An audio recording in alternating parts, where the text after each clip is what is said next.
So why don't we get started on this with a little story?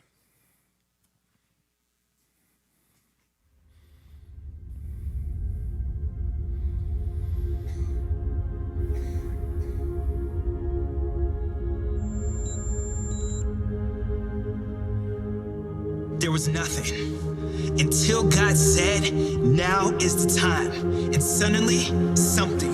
So many things, stars and seas, birds and trees. And so there was creation until God said, now is the time. And suddenly, a man, a woman, shaped in his image, made from the earth in his breath, separated by sin nonetheless. And so there were humans until God said, now is the time. And suddenly, a savior, a baby, a son, sent to reunite us and to save everyone. Until God says again, now is the time. On Sunday morning, the alarm goes off. Working a 9 to 5, but at what cost? Staring at our phones, looking for a picture to post and doze off. Just to let everyone think we're all right. All the while wondering, is there more to life? We're walking out paces with all the other stranger faces, checking off the things that make us good people. Treat others equal, don't be deceitful, but is there more to life?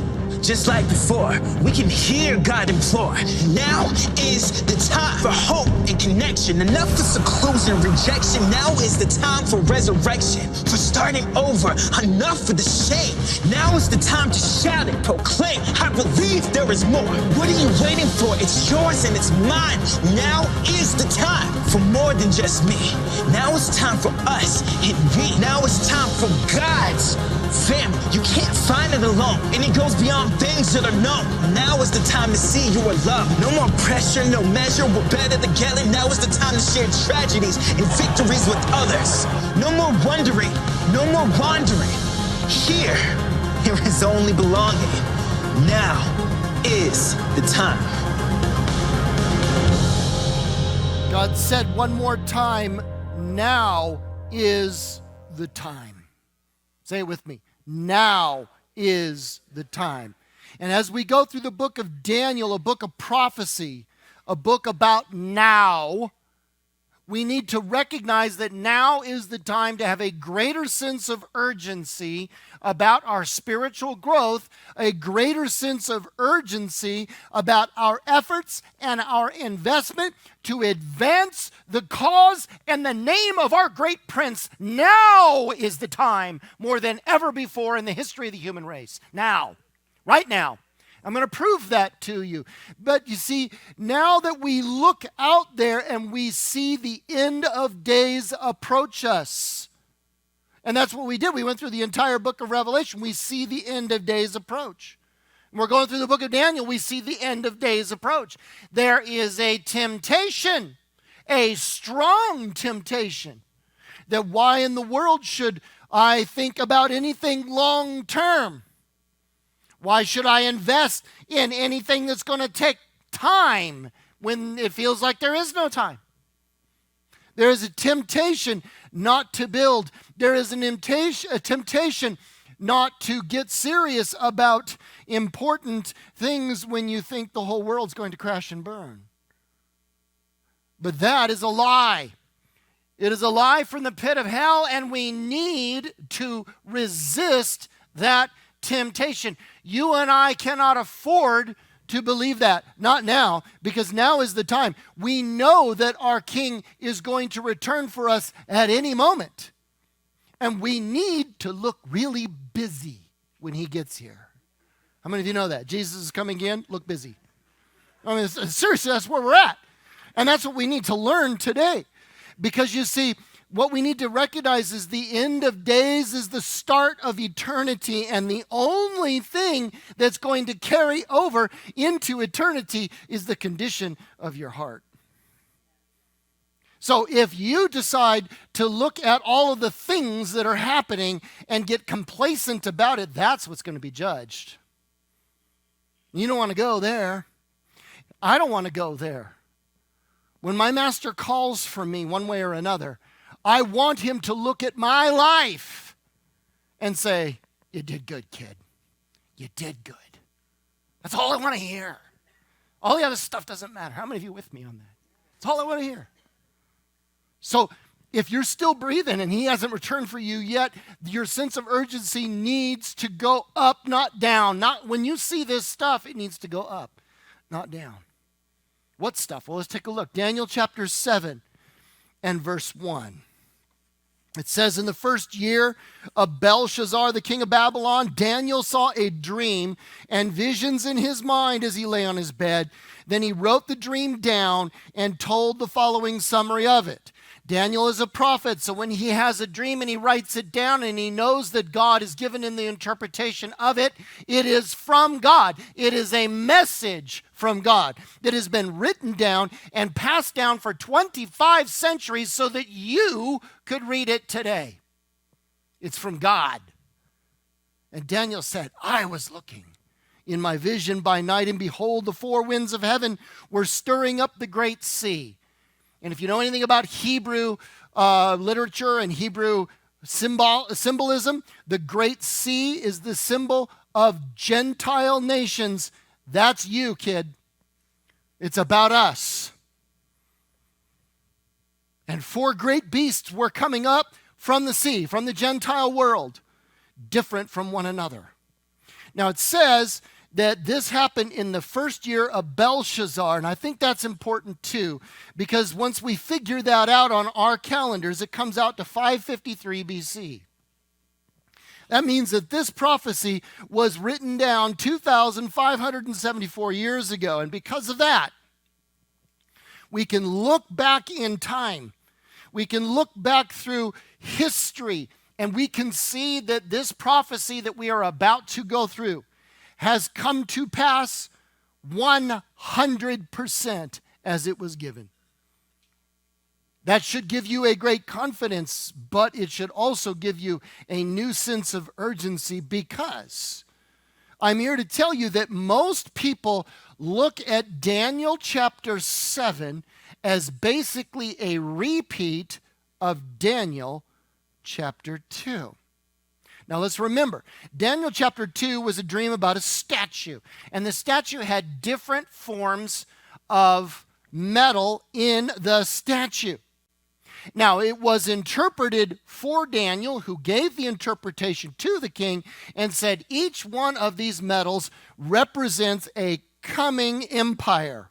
And he said, Nebuchadnezzar, you are the head of gold. That's where it begins, and it moves down to the feet, which are partially iron and partially clay and have 10 toes.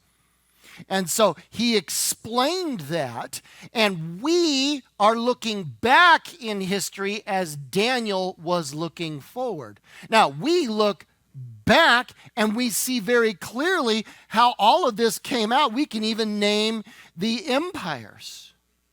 Now, one of the things that we learned when we studied Daniel chapter 2 is that these empires are basically, when we look back at them, we're coming from man's point of view. When we look at these types of metal as we go down, they are from man's point of view. Now, most people, when they look at Daniel chapter 7, most Bible scholars will tell you that Daniel 7 is just more color on Daniel chapter 2, and it comes from God's point of view. And that's the difference between these two things, and that's what they think. So that's all the beasts that we're going to look at. They're just more about the gold and the silver and the bronze and the iron and so on. But that interpretation, my friends, is a little bit simplistic, number one. And number two, it has led to some extremes. For example, some people think that since they believe that Daniel 7 is basically a repeat of 2, then why read it? Skip on over it. We've already covered chapter 2. You already preached on that. Let's move on. Okay? And how many of you know that sometimes when the Bible repeats itself, you go, do I have to read it again? How many of you are honest? But you see, God always has a purpose if he repeats himself. Always. And I think there's a deeper purpose here that a simplistic view would miss. Now, Another extreme is that some people think, well, this isn't Daniel chapter 2 over again. This is a completely different prophecy. And I've read that. And I went, well, then what do you think it means? And they always go, I don't know. Well, that's very helpful. Thank you. Not. Okay. And then others, and these are usually the critics of the Bible, the ones that want to attack it and want to tear it down, they'll say, well, this isn't a prophecy at all. This is just symbols of good versus evil. That's it. And it has no specific meaning. But what I'm going to show you today is that there is another possibility. Now, I admit that this comes from a smaller group of scholars. And once again, I find myself in that camp. And it's not because I like to be in the minority. It's just because we think we're right. Now, we do. And there's a reason behind it. So here's where we agree. We agree that the beasts that we're about to cover are indeed linked to the Daniel chapter 2 empires, the metals that we saw. And it does give us more detail about them. But we think there's a double meaning to Daniel chapter 7. And more color on 2 is only the first of those meanings. There is a second. There is a double meaning. And I'm going to go through some of that today, and I'm going to explain why we think so. Well, one of the first reasons we think so, I'm going to have to remind you of what I said about Daniel chapter 2. Because remember, not everybody sees Daniel chapter 2 the same way either. See, back then, let's go look back at that image, that gold and silver and so on. We unfortunately get simplistic. We look back in time and we go, oh, well, we know what this is. The gold is Babylon, right? The silver is the Mede and Persian Empire. We know that. Bronze, well, that's the Greek Empire. That's what came next. And then the iron, well, that's Rome. And we can even see it because we were Rome, split into two pieces, two legs. We get it. And we just get real simplistic about it. And we move on. Because a lot of people go, well, that's just ancient history. How in the world is that going to have any effect on me today? But I think that is a simplistic view. Dr. Arnold Fruchtenbaum has really done some great work on this. So a lot of what I'm going to tell you here in the next few seconds comes from him. It's not my research, it's his. But the truth is, let's take a look at that. If the gold is Babylon, is it about Babylon or about the gold? See, Dr. Fruchtenbaum goes, no, I think it's about the gold, because when we look at the gold itself, what is gold like? Gold is costly, and in this case, it's pure gold. I mean, you could take gold, it's really soft. You can bite it and put your teeth in it, your marks in it. Okay? In the same way, when we look back at the character, the kind of system that Babylon had, it was a pure monarchy. Now, what do I mean by a pure monarchy? Well, a pure monarchy, it's very, very simple. If I'm the king and I say, Bonnie, today you're going to die, then everybody goes, bye. Okay, I mean, that's it. There's no questioning. There's no Supreme Court. There's no appeal. And if right at the moment that they're pulling out whatever weapon it is that's going to take her out, I go, stop! I changed my mind. You're going to live.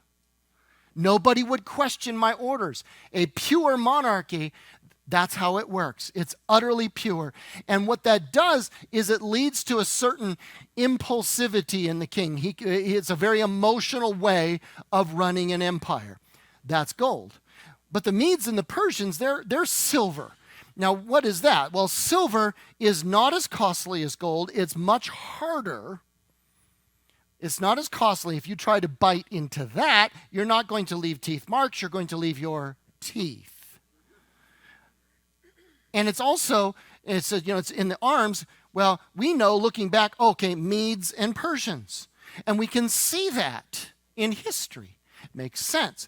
But when you look at the character of that empire, well, there was an imbalance in that empire. See, the Persians were very civilized. The Medes, well, they were basically mercenaries.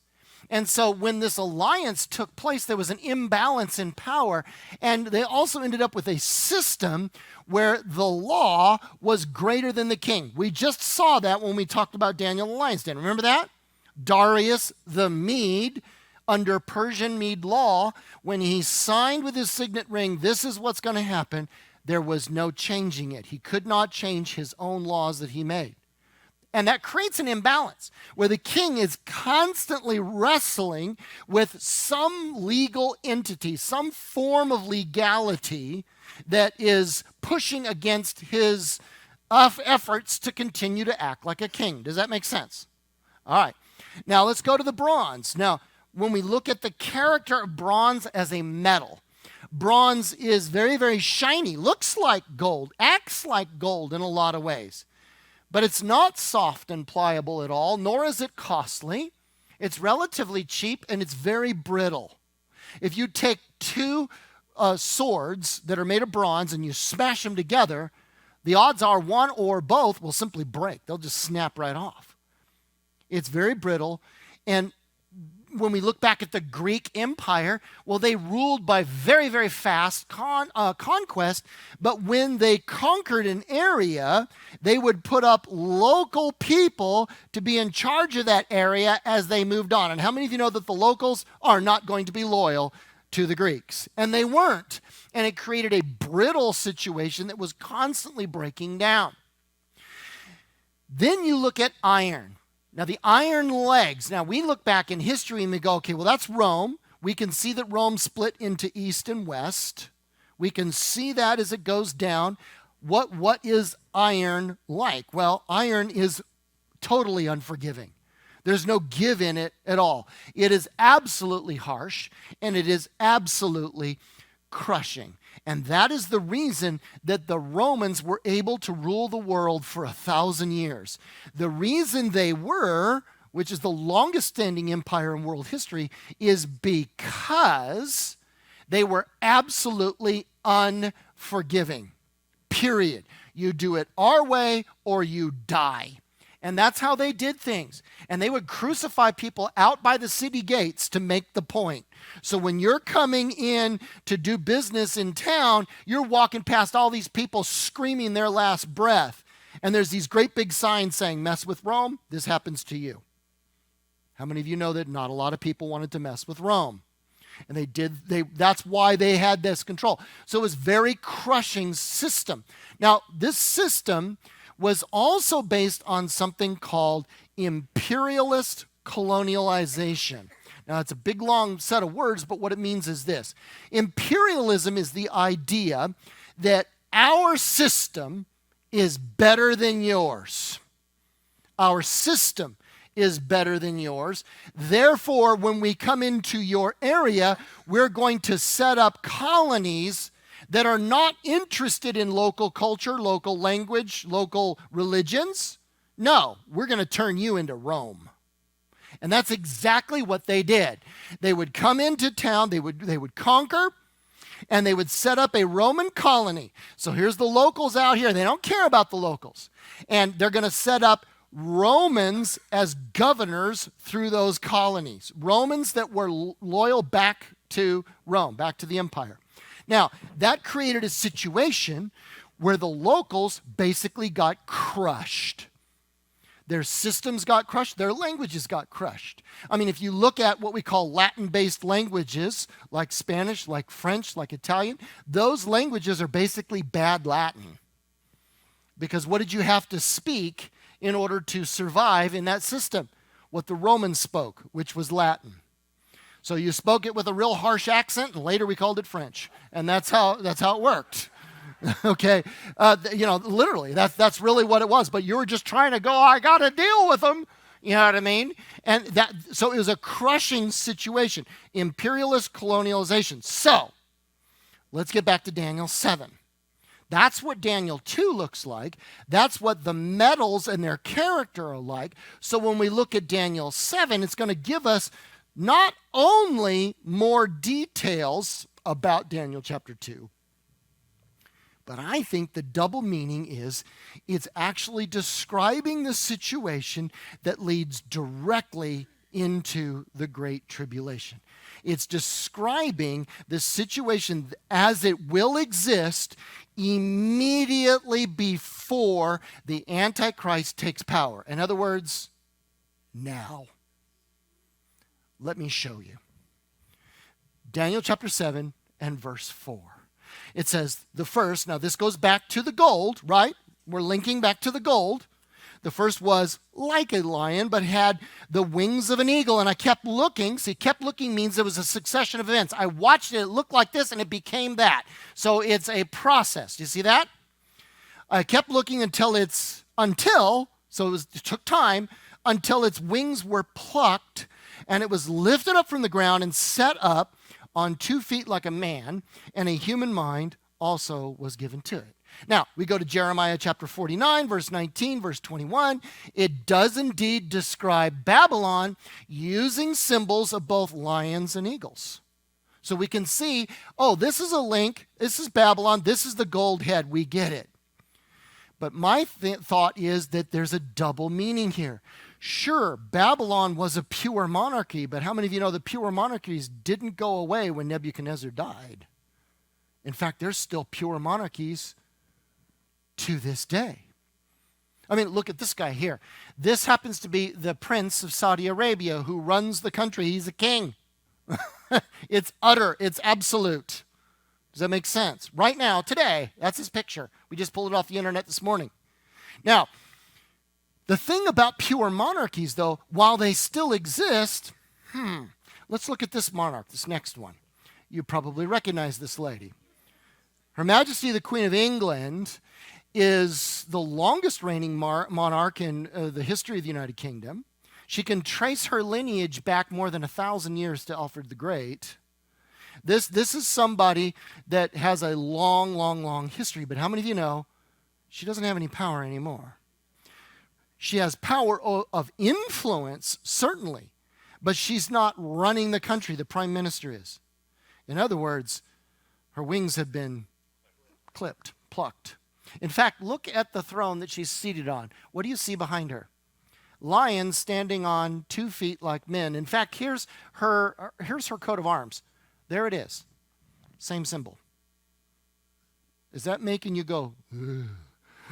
It should, because that was written 2,574 years ago, and here it is today.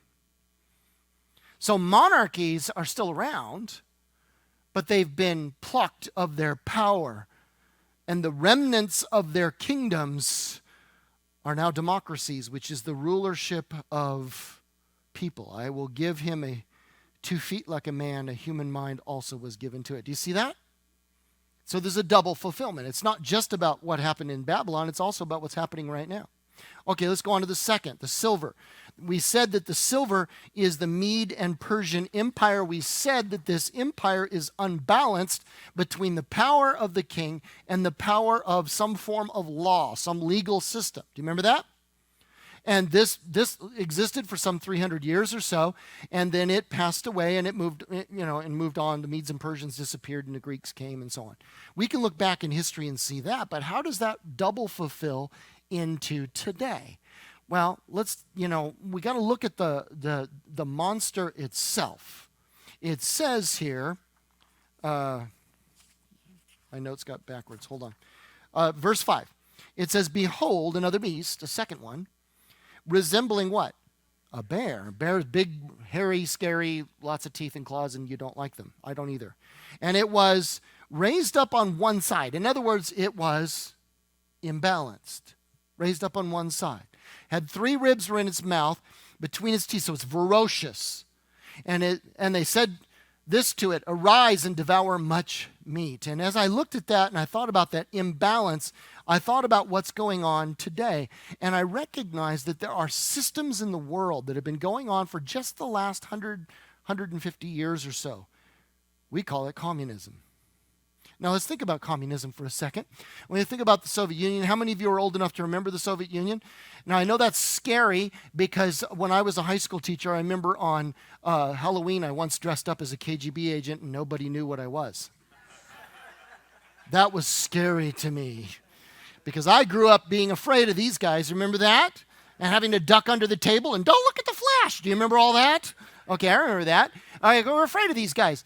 But when you look at communism as a whole, there is a gigantic imbalance between the ruler who tries to act like a king and some form of legal construct that supposedly gives him the power in the first place. We called it in those days the Politburo, or the Central Committee of the Communist Party.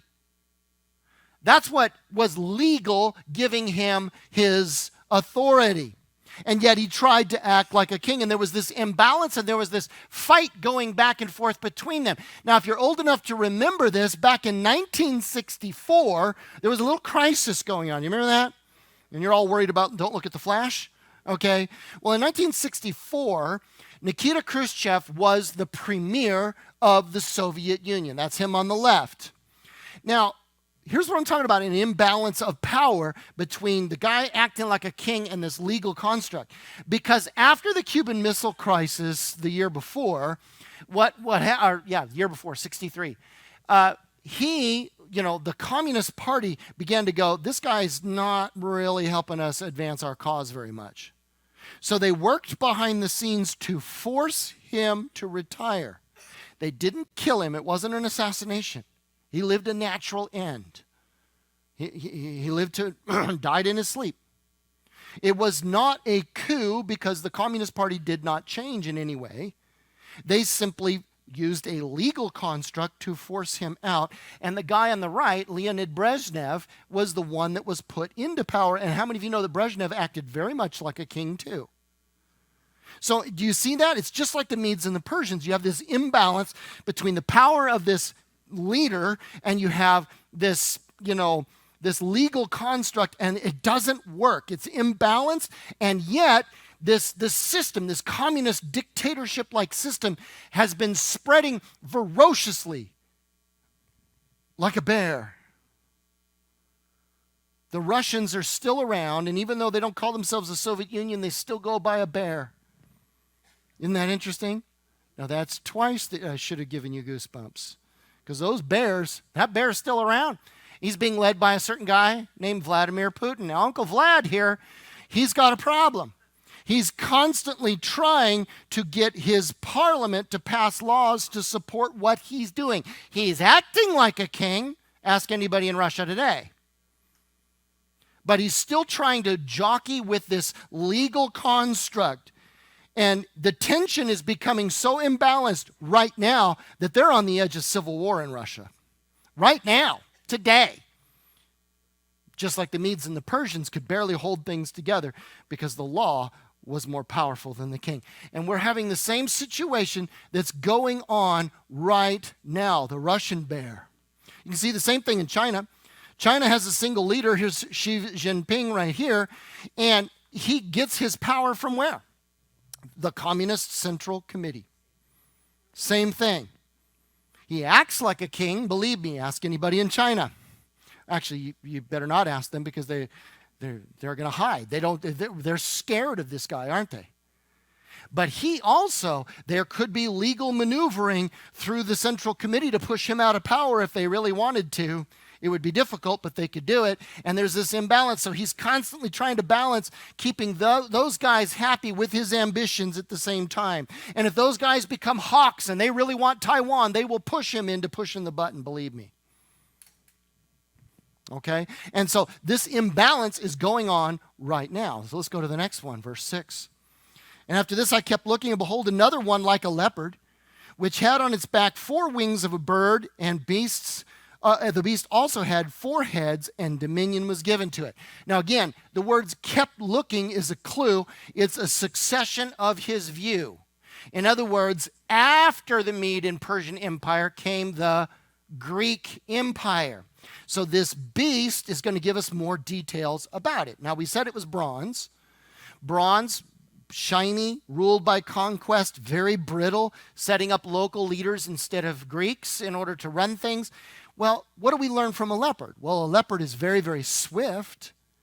And when we look at this leopard, well, wait a second, it's got 4 wings and 4 heads. Now, most people go, well, wait a second. Alexander the Great conquered the entire civilized world in just 13 years. That's pretty swift. And when he died, his kingdom was divided among his 4 generals. And everybody goes, oh, 4 wings, I get it. And then they ignore the 4 heads. And if you ask them, you say, well, what about the 4 heads? Oh, that's just the double thing on the wings. How many of you know God doesn't make those kind of mistakes?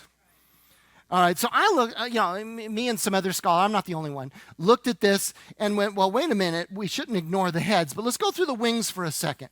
Now, in order to understand what the heads might, please hear me say that, might be. Some people think I'm being dogmatic. No, I'm not. Let's look at the wings. Cassander was the first of these generals. Cassander, he was given control over Macedonia. So let's look at the map. Macedonia covers what is today Serbia, Kosovo, and Albania.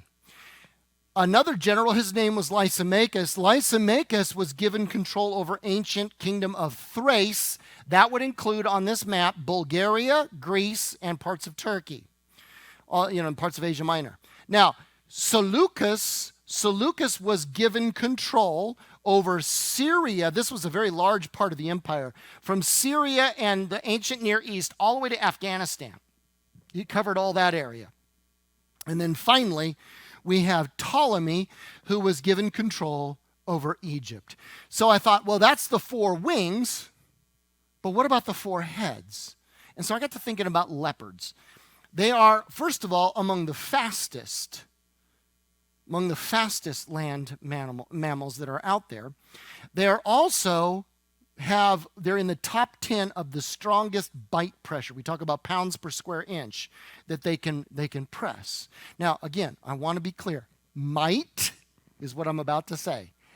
Don't say, I'm not being dogmatic about this. I just find this very interesting. Because when I looked at that map, I thought, every single one of these areas is currently dominated by Islam. And I went, oh. What is the fastest growing religion in the world today? Islam. What presents multiple faces to the world? On the one hand, we are the religion of peace. 9/11. Multiple faces and a powerful bite. Maybe I'm wrong. We'll see. Let's go to the 4th empire. Legs of iron, feet partly iron, partly clay. We know it started with the Romans. We know that iron is very hard. We know that they ruled by conquest. We know that they set up colonies where they put Roman leaders in charge who were loyal back to the empire. We know they crushed the locals. We know that from history. We know there were 2 parts, the Eastern Empire and the Western Empire. But what about the feet? You see, the feet are a mixture of iron and clay. In other words, the feet are the descendants of the Romans. Not the Romans revisited or Romans 2.0. No, it's descendants mixed with clay. Now, we talked about this before, didn't we? We talked about the idea that democracy is a descendant of the Roman system, and it is. Because if you look here in the United States, for example, we are a former colony. When the British came to America, did they really care about the natives? Somebody please say no. They did not. They said, look, we're setting up colonies, and it goes this way. You become British or you become dead. That's how it works. Very, very, very Roman. And they did that wherever they went. They set up colonies all around the world, but they weren't the only ones, because the system of imperial, we're better than you, colonialism, we're going to make you into us, that system carries on to this day. The Germans did it, the Russians did it, the French did it, the Kingdom of Belgium did it, the Portuguese did it, the Japanese, the list goes on. It literally, according to God's word, crushed the whole earth. That system, that mindset, and it's still with us. We still have it. Yes, we do, in America. How do I know that? Because when we went to Iraq and we conquered Saddam Hussein in his days, basically, what did we do? Tried to turn them into us. Did it work? No. What did we do in Afghanistan? Same thing. we're better than you. We're going to teach you democracy. You people have had a civilization for 1,000 years, but you're stupids. We're going to teach you how to do it. How many of you know it didn't work? See, this mindset, this colonial imperialist mindset is very much alive today. I mean, we're nearly on the edge of World War III right now because the argument is we have to defend democracy. Why? Because our system is better than yours, don't you know?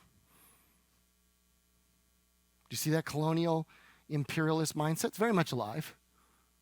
Your leaders are spouting it off on a daily basis, and they're threatening to go to World War III with a nation that has 6,000 nuclear weapons because of that attitude. That attitude can destroy the earth. Oh, and it will. And it will. Iron and clay in the feet. It does not mix. This system is brittle. Let's take a look at this final beast, because not only does Daniel 7 tell us about what the Romans were like, but it also tells us about the situation right now. Look at verse 7. So after this I kept looking in the night visions, and behold, a fourth beast, dreadful and terrible, extremely strong. It had large iron teeth, and it devoured and crushed and trampled down the remainder of what? The remainder of the kingdoms we just talked about with its feet, and it was different from all the beasts that were before it, and it had 10 horns. In other words, there's a double meaning, a double fulfillment. Yes, that gives us more color about what the Romans were like, but it also tells us about the system that's going on right now, the system from which the Antichrist will rise. So this imperialist colonial system, that mindset, it's going to spread, and it's going to get away from countries, and it's going to become globalism. What is globalism? Trying to get rid of all borders, trying to get rid of all different currencies, trying to destroy the whole earth. Our system is better than yours. Imperialist colonial mindset that's going to try to take over the whole earth. It will have teeth like iron. Oh yes, but what's going to happen is it says it had 10 horns. Now there's a clue here. There's a clue here, real important. It says this final system, which I'm calling globalism, it was different from all the beasts that were, and here's the key, before it.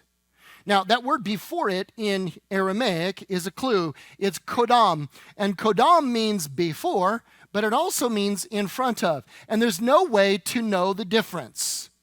There's no way to know the difference. Now, here's what I mean. In order to understand what I'm saying, because it can mean both things, listen. I'm going to pretend that your name is Mr. Jones because you're sitting in the front row. Bad place to sit. Now, I can say this sentence: Mr. Jones was the band director before me, before I was. Now, when you hear that, you would think, oh, okay, Mr. Jones was band director. You were terrible, you got fired. They hired Dr. Marks. I replaced you. You were before me. However, Mr. Jones is right now before me. Oh.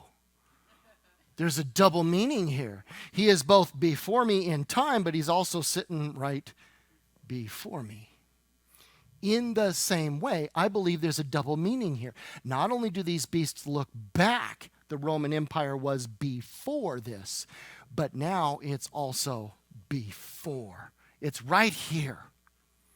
And I just proved it to you. This imperialist colonial mindset, this globalist mindset is definitely still with us. And it is an iron-tooth system that is going to trample down the remainder of all monarchies, all dictatorship systems. It is an effort to literally control the entire world with one economy, one form of doing business, one religion, one government.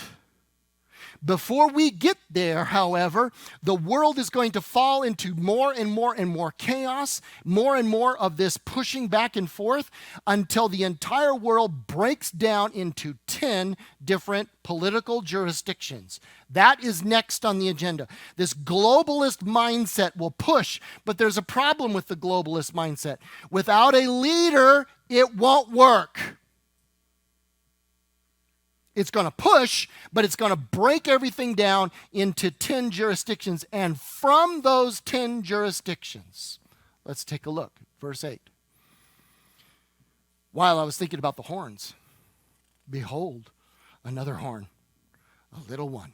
It came up among them. So it's coming up from these 10 jurisdictions. And 3 of the previous horns were plucked out before it. And behold, this horn possessed eyes, like human eyes, and a mouth uttering great boasts.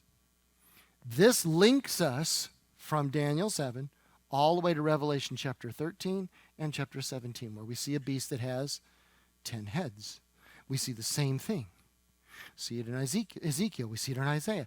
We see it in a number of different places. The bottom line is this. I'm going to sum it up for you.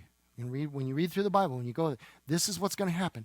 Globalization is going to continue to rear its ugly, monstrous head, trying to destroy everything around it. But until that leader comes up, it's not going to work. So globalization, this push for New World Order, heard those words? Great Reset, heard those words? We'll all have to work together kind of a thing. Nations. Okay, so what's going to happen is this globalist system, it's going to keep pushing, but it's going to break into 10. And when that day comes, and you and I may still be here to see that, I'll be preaching a lot harder then. Because I'll say, from these, one man will rise. He will tear down 3 of those political jurisdictions. I don't know what they are. But the other 7 will simply give in. And he will become the great beast. These days are upon you, my friend. These days are upon you. I hope that what you've seen this morning is not just more color on history, but I hope you see that I think there's really a double meaning to Daniel 7, and it's about what's happening right now. So not only can you look back and go, wow, for 2,574 years, God got it right. So how many of you know he's going to get tomorrow right also? And he is warning you, my friend. Listen, he is warning you. These days are upon you.